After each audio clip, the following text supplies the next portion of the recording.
Testing to see how this thing works. We're on Restream. I don't know what's going on. We're gonna have a look. Oh, good. It's working on Twitter. Let's see if it's working on YouTube. I think it is. All right. Let me just finish my coffee and I'll be right back.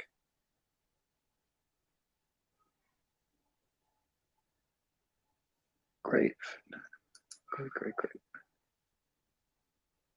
I think great. We'll see.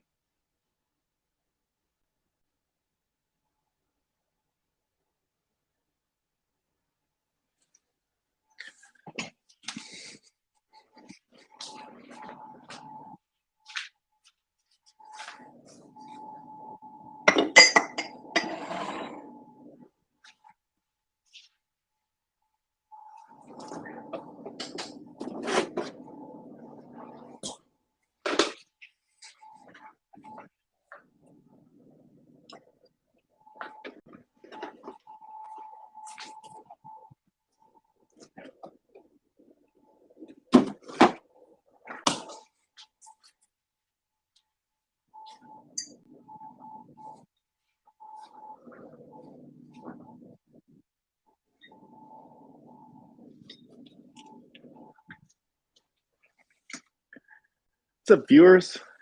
Jump on in. Come on.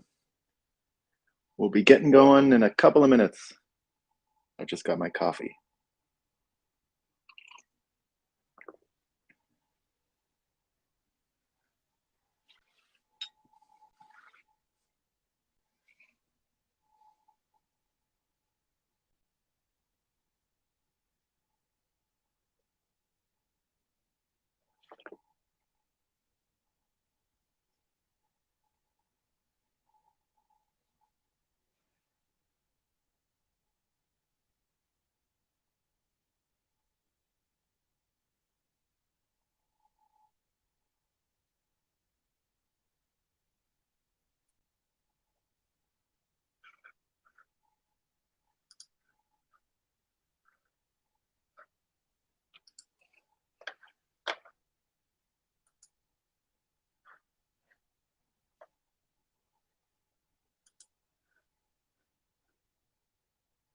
Just trying to make sure I can see my chats on YouTube.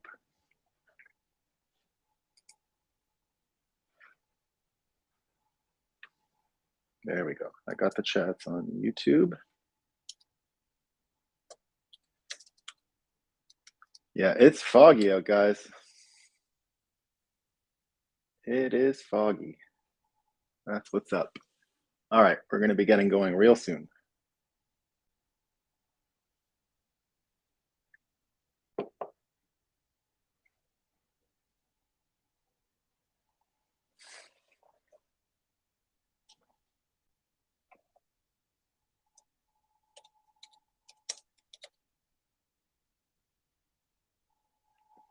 What's going on here? All right.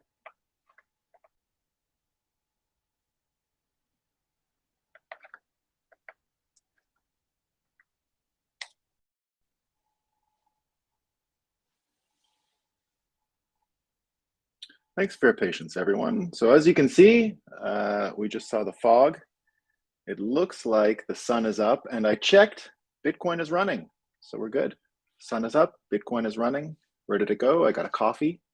I got a little coffee here. We got a really fun show, really fun. Clown World just continues to provide. Let me know in the comments on YouTube if everything's okay. This is the first time I'm operating with the Restream stuff. Oh, it looks like maybe not. Okay, we're back, right? We're back. I'm not sure what just happened. Thanks for your patience, everyone. Thanks for your patience. Okay, we're going to get right into it. So this show is called The Breakup. We take a look at the economy, politics, everything in terms of a psychological engine. the things that are required to propel forward, the things that can make you stop and just give up. And we're going to get into the giving up today because it's a really interesting idea, this idea of ennui, and I'll explain in a second. But first, we got to talk about Doomberg. Is anyone not following Doomberg? It's one of the best accounts going right now, Doomberg. And Doomberg tweeted yesterday in regards to the German economy minister. So Doomberg goes, German economy minister, colon, energy crisis threatens to grow into a social and economic crisis. And Doomberg says, nothing gets past Habeck, the name of the economics minister. And it's true, right? I mean, what an idiot. Everyone has been saying this for the longest time, and he says it as if he just learned about it. Like, what? And, you know, we might ask how these people can be so stupid. It might even make you angry how someone can be so stupid, because people have been warning about this for a long time. And, you know, what the heck is wrong with this complete failure without being able to prevent literally a slow moving train accident? You know, normally humans are really good at slow moving accidents. You get out of the way, you move, you do whatever you need to do. What would compel someone to sit in a slow sinking boat or a slow crashing train or anything like that? How is it possible? There's a theory out there by a fella named Carol Quigley. And this fella is one of the most important academic theorists around civilization, what propagates a civilization, what can end a civilization. And Quigley was a prof in the United States in the 60s and 70s, 50s, 60s, 70s, wrote a series of books. He was at Georgetown University. And Bill Clinton was one of his students and a huge fan. I think Nancy Pelosi even met her husband in his class. So this guy's, you know, he's influenced some pretty powerful people over his career. He's long dead. Now, he focused on this idea of ennui. If you don't know what ennui is, it's when, you know, tribal cultures or, let's say, less technologically advanced cultures would come into contact with colonial Europe. A certain blueprint was followed every single time. And, well, not every time. There was definitely some countries that avoided it, Japan in particular. But ennui is this. It's the term for how in tribal cultures, once they get into contact with the modern world, their entire cultural worldview falls apart. And they see far increased rates of crime, vagrancy, children born out of wedlock, suicide, and other things as the cultural worldviews that held society together vanish. So ennui, right? And what I'm arguing here is that ennui, this whole idea of ennui, is actually what's happening to the world as a result of Bitcoin and the internet and all of these forces coming. And you can kind of see it throughout the whole scene. And if we look at the board today talks about, you know, Greg Gutfeld. You've ever heard of Greg Gutfeld? He's got the #1 show on primetime now. He's putting all of these not funny people who used to do, you know, the Tonight Show and you know, Jimmy Fallon, and really not funny people. It's the same joke every single time. But he's got the #1 show on that, and he's got a show on Fox for the normal primetime news. So or afternoon news. So he's got the #1 afternoon news show and the #1 nightly talk show. So he's a huge ratings guy. And he's got a theory called the prison of two ideas, the fake prison of two ideas. And the fake prison of two ideas in his mind is, you know, all of these news sources that are really getting you trapped in a kind of bubble of fighting each other. So your meaning is defined in relation to being opposed to an idea or getting angry about an idea that the other side has. So, you know, almost everything in his mind that's propagated in the news falls into this fake prison of two ideas. And you've got these little mind viruses that can be programmed into a brain, and you literally just go around in circles, right? You can't focus on the future. You go around in circles fighting yesterday's fight, tomorrow's fight, today's fight, all at once. And this has been theorized before, that Bitcoin is a kind of exit ramp from that. It's a kind of exit ramp. Now, how does the exit ramp work exactly? How do you escape the prison of two ideas using Bitcoin? And Carol Quigley, had a list of, I guess, six factors, and we've got them all here. We've got the six factors here, and we're going to go over them. Carol Quigley um, described how these six factors determine whether a culture can get into the future or fall and fall into this anomie, right? Fall into this anomie. So let's go through them and see how Bitcoiners stack up and see how the modern world stacks up and see what kind of outcomes we can get. Because in effect, World War III is fought around this anomie idea. It's fought around the idea of modern nation states confronting technology, confronting information that is literally destabilizing them before our eyes. So let's look at them. So the first one you have in the list is the political systems, right? So political system. So obviously the fake prison of two ideas is primed. It is fine-tuned on the political level, right? It's not about the future. It's no big ideas.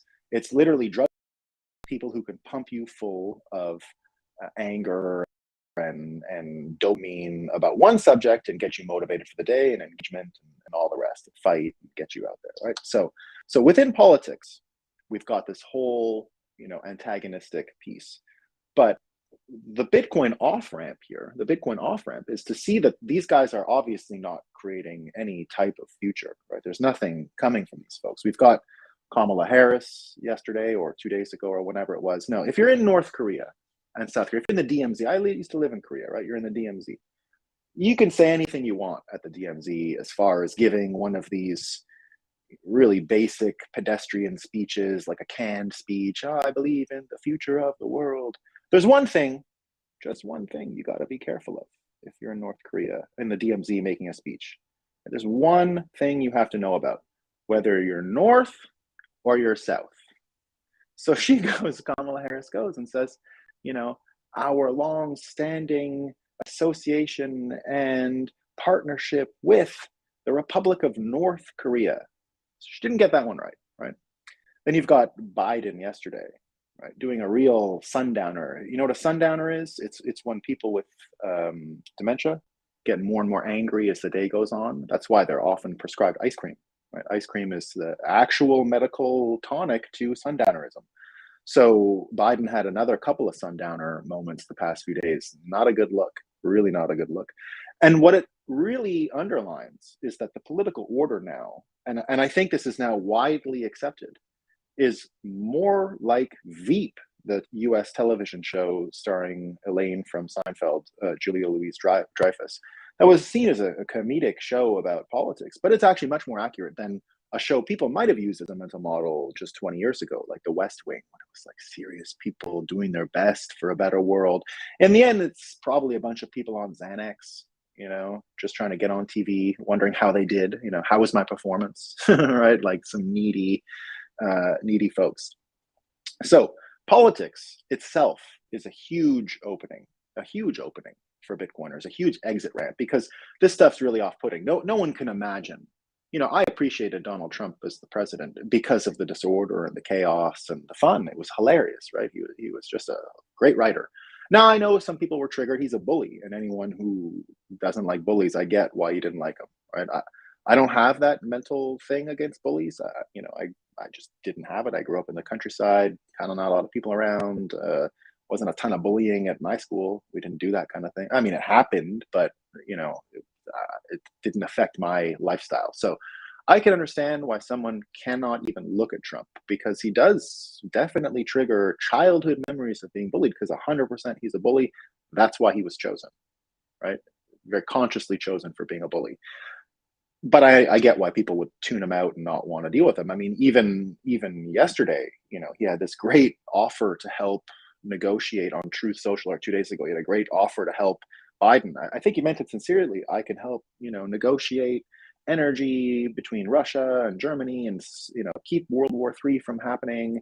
And, he has to go on a big side note about how he warned about all this and he was right about it all. And, that's who he is. You gotta accept him for who he is. And, it's got its good and bad, but I'm glad he's gone, right? I'm glad he did everything I could ask for from a one-term president. He completely changed our reality about how we think about things, and I think blew the door wide open for Bitcoin for this exit ramp in politics, because now we know that reality TV stars really make great presidents, right? And that lifelong politicians, they can get Alzheimer's. You know, you don't want them too old, right? You don't want them too old, but there's probably no way to go back on some of this stuff. People's impressions are now clear. COVID created a lot of distrust of political institutions. I don't think this is going anywhere. So I can't imagine in Carol Quigley's thing, you know, people are caught in this death spiral, because that's what the fake prison of two ideas starts to become. It's a type of death spiral, right? So you got the death spiral there, and you know, it's reversed. Ooh, they're coming in as the reversed or mirrored. Oh, I see. Yeah. I get it. I'm seeing it now. Both of them are reversed and mirrored, huh? Yeah. Okay. Well, I'll get it better tomorrow. That's a bummer. Okay. I was using a restream technology in order to get this through, but I think it works without it. I've got icons, so it's not the end of the world. It says brain damage and bust. We'll be okay, I think. We'll be able to figure it out. And I will not, you know, Da Vinci wrote everything mirror. Did you know that? He was left-handed and he didn't like the way the ink would ruin the paper. So almost all of his notes and all those notebooks and the drawings he did, they were reversed. You have to read them in a mirror. Not a lot of people know that. It's crazy. So the first one is, you know, politics. I've got this icon here for politics, and that's what I think is the, you know, that's what Quigley argues is one of the big ones.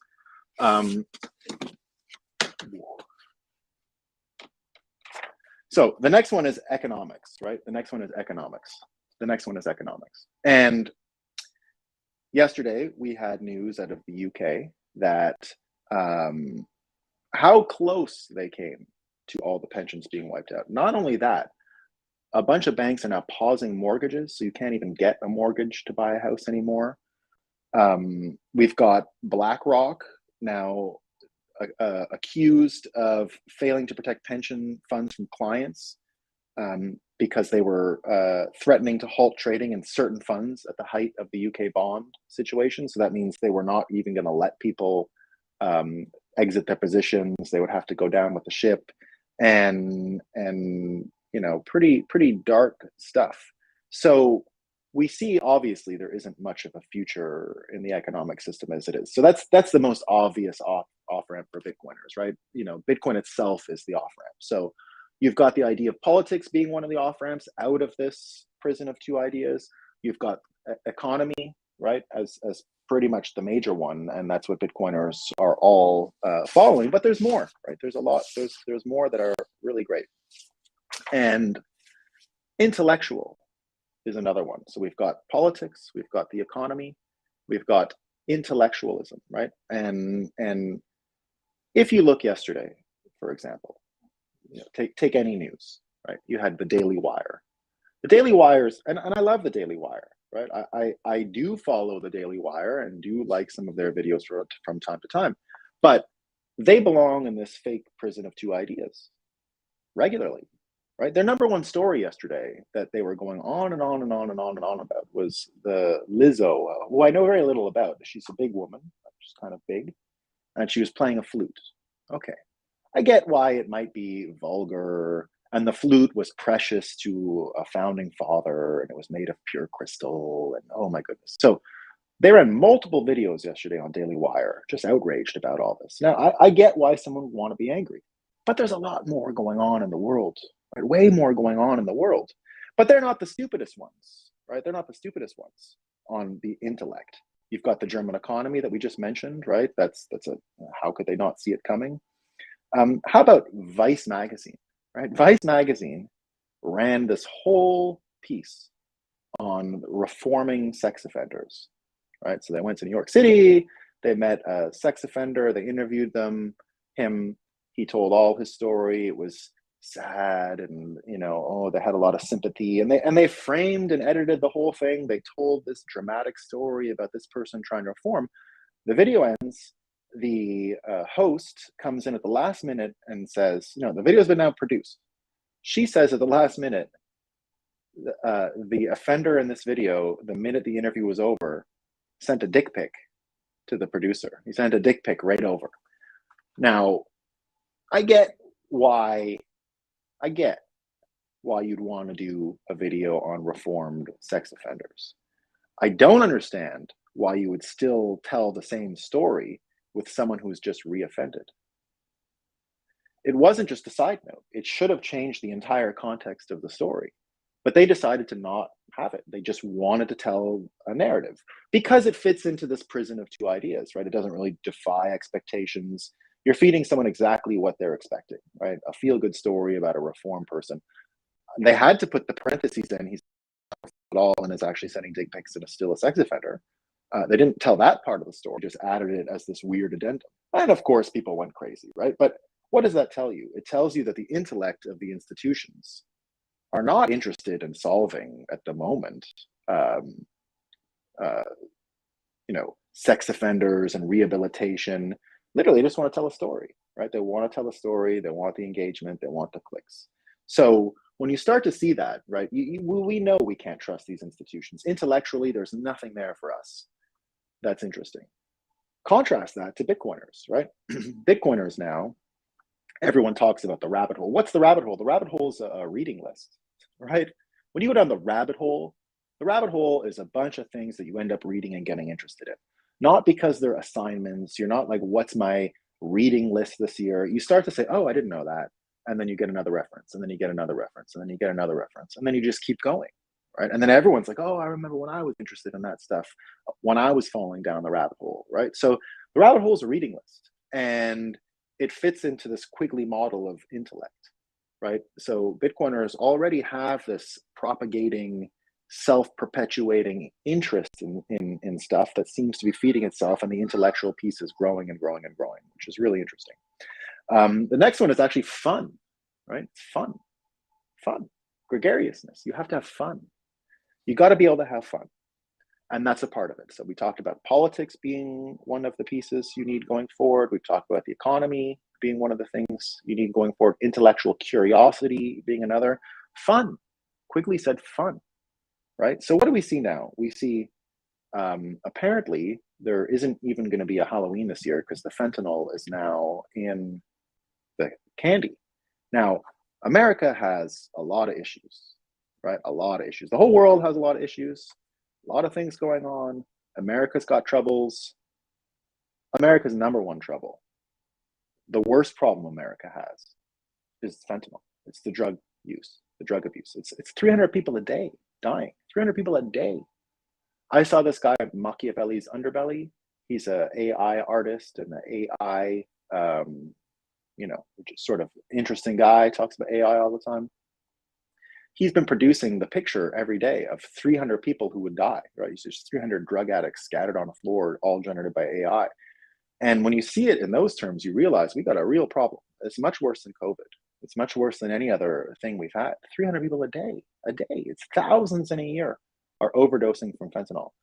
I'm told, I'm no expert, I'm told every drug has fentanyl in it now, everything. If you have cocaine in America, heroin in America, all fentanyl. And what I see since COVID and the lockdowns and all that, and you tell me if I'm wrong, but going out now, just looking at fighting and the crazy stuff that's coming, it's not the same people. Maybe it's because I became a father, almost 5 years ago now, and my lifestyle changed and COVID changed it more. So maybe I'm missing something. But even looking at my friends who are single and don't have kids, I mean, they go out for dinner. Maybe they're just older, but people don't party like they used to. I mean, sorry, people still party like they used to. Not as many people are partying as they used to. That's what I see, right? I used to see everyone out at night, rich, poor, everyone was out, right? I don't know if it's that case anymore. And alcohol use in certain groups is way down, right? I'd say Bitcoiners have a very low use of alcohol. People asked me for years, in the early days of Bitcoin, what was it like, when you guys were, doing great and and crazy Wall Street style parties, cocaine everywhere. And I'd always say, I never saw anything like that, ever. Never in my life did I see that, right?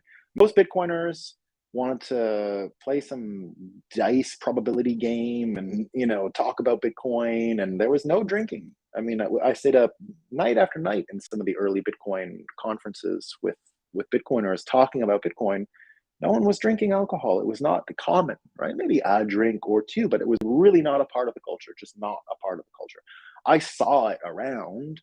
Some of these people struck it rich and in crypto and crazy parties, but nothing that crazy, really nothing that crazy. So it's not just about the partying, right? Bitcoiners have found other ways to have fun. The meetup culture, for example, the conference culture, right? I just mentioned conference culture and what we did. Still heavily involved in Bitcoin conference culture. I helped program the Bitcoin 2023 show. I'm helping program it in the spring. And of course, the whole point of it is it's kind of like a World's Fair. It's kind of like university experience, sort of smushed into a couple of days, right? Universities haven't been able to keep up the traction with education and all this stuff.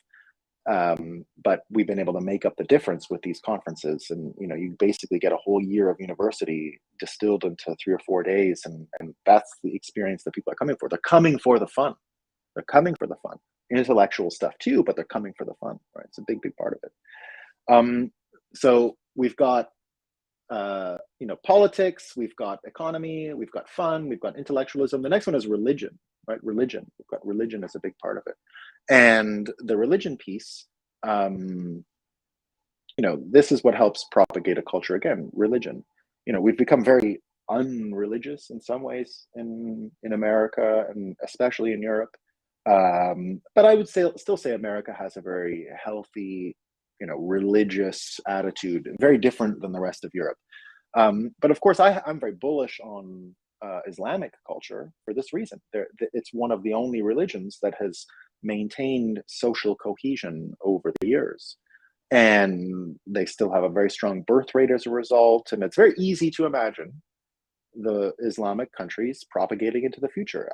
It's obvious to me, right? Much more than Europe is, right? I think it's clear.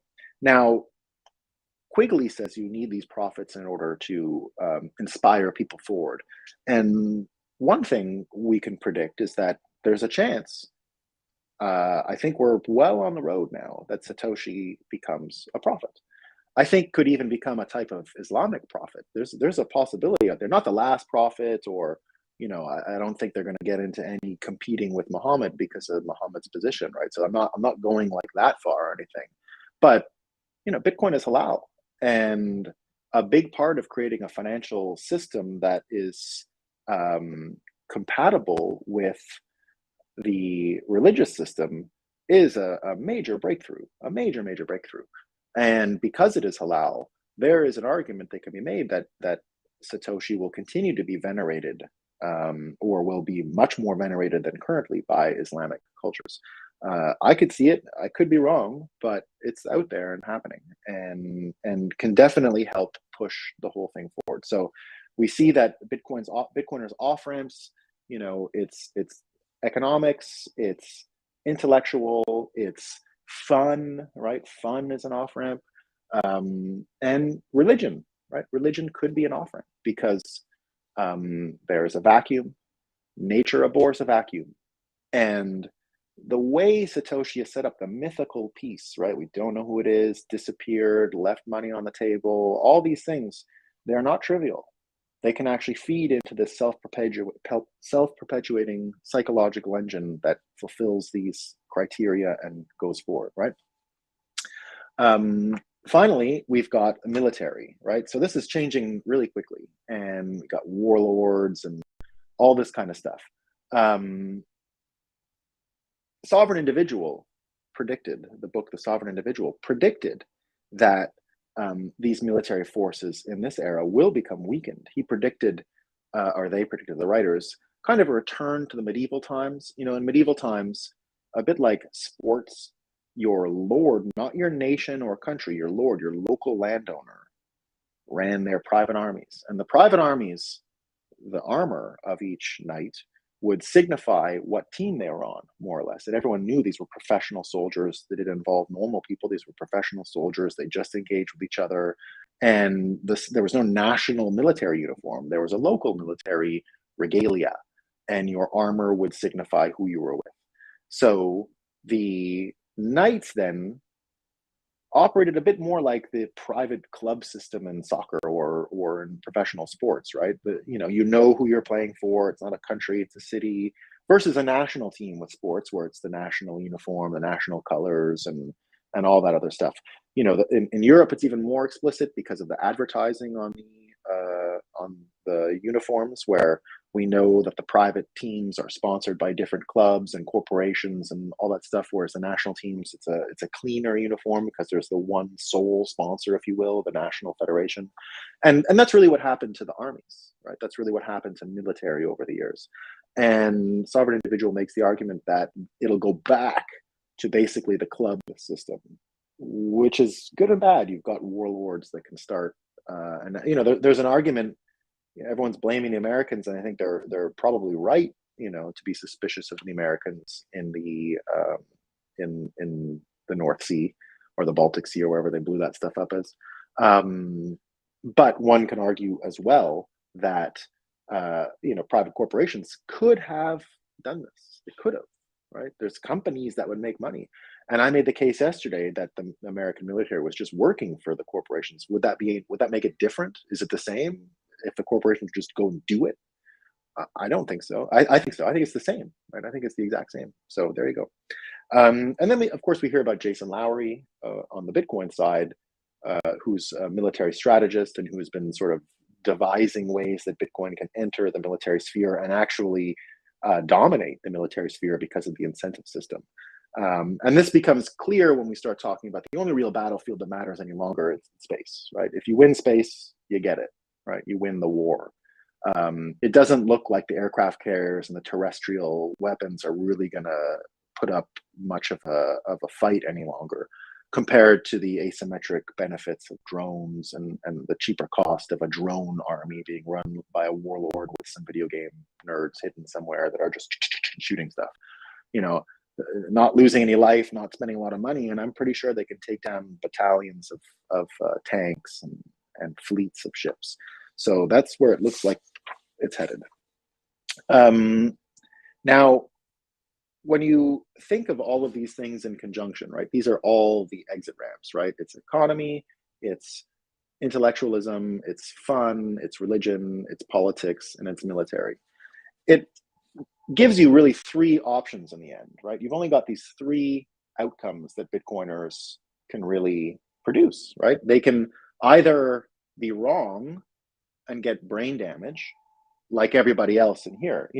A lot of science, right? Studies have come out and said that people who only watch and read their own bubble get brain damage, right? It causes intellectual capacity degradation.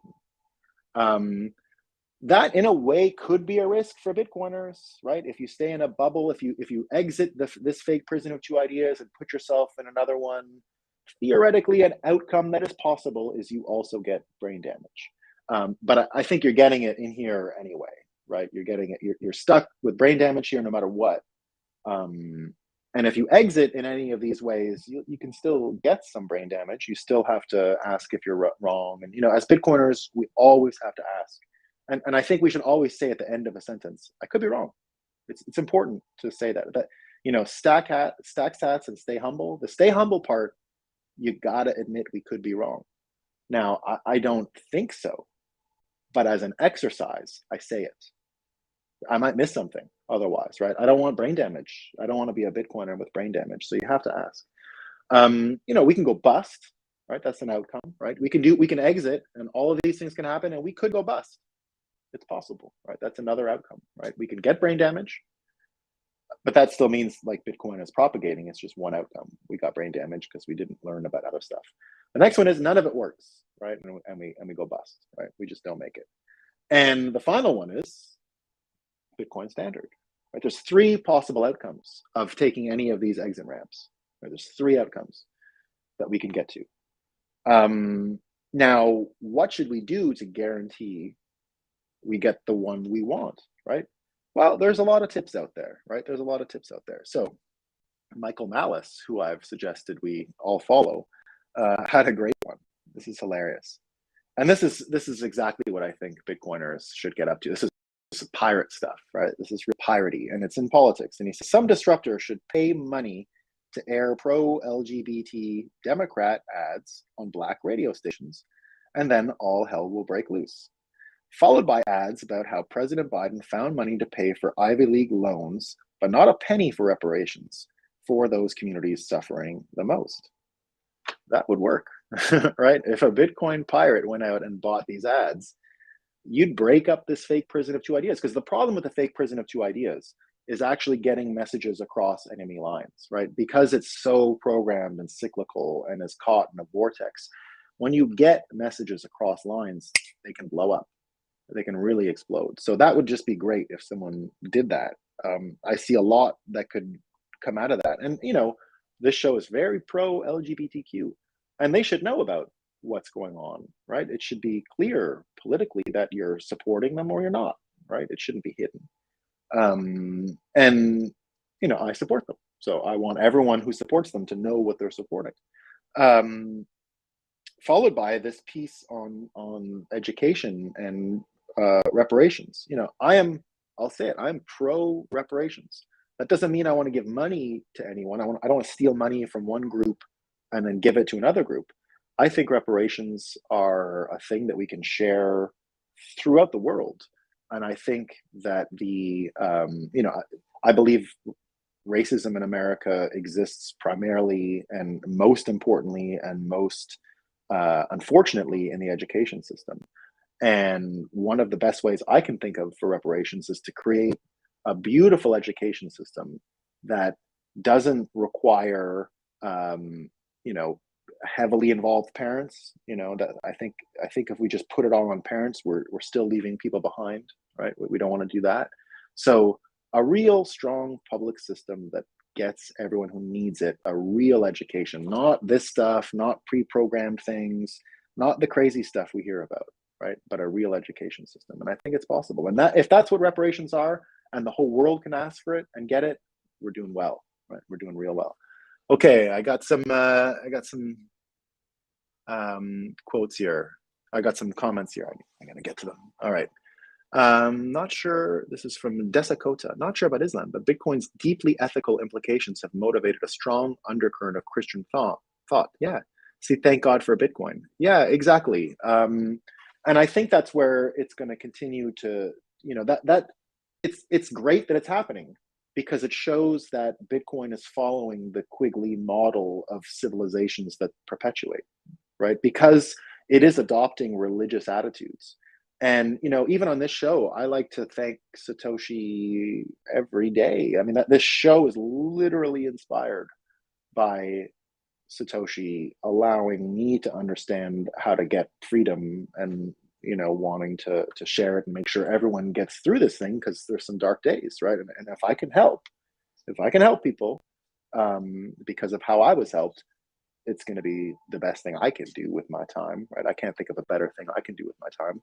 So the religious piece is really important, right? It's really important. If you don't have all 6 of these things, I don't think your exit from clown world is complete, right? I don't think you can truly exit clown world unless you see the off ramps that are Bitcoin, but Bitcoin plus intellectualism, Bitcoin plus humor and fun. We got to laugh at these people every day. Clown world. That's why clown world is one of the great frames, because the only way out of this is humor. Like, how are we going to kill ESG? Are we going to argue the environmentalists about that? That's the fake prison of two ideas. It doesn't work, right? You can tell people this stuff logically until you're blue in the face. They are jacked. It's not going to work, right? You've got to get over it. The best way to deal with ESG is to just laugh, right? You have to laugh. You have to laugh at all this stuff, right? Even the failures of what we see. You look at Europe, or not Europe. You look at UK right now, right? They have all this trouble, right? All this trouble. But in the meantime, the Sussex police, right, released this statement in relation to a sex offender, right? They said, we reported on the conviction of a sexual predator an historic sex offender in Sussex. The court sentenced Sally Ann Dixon as a woman to 20 years in prison for offenses. But they reported it factually wrong because when this person committed the crimes, they were living as a man. So you've got the police in England with all that's going on there, random crimes and a lot of violence going on in England.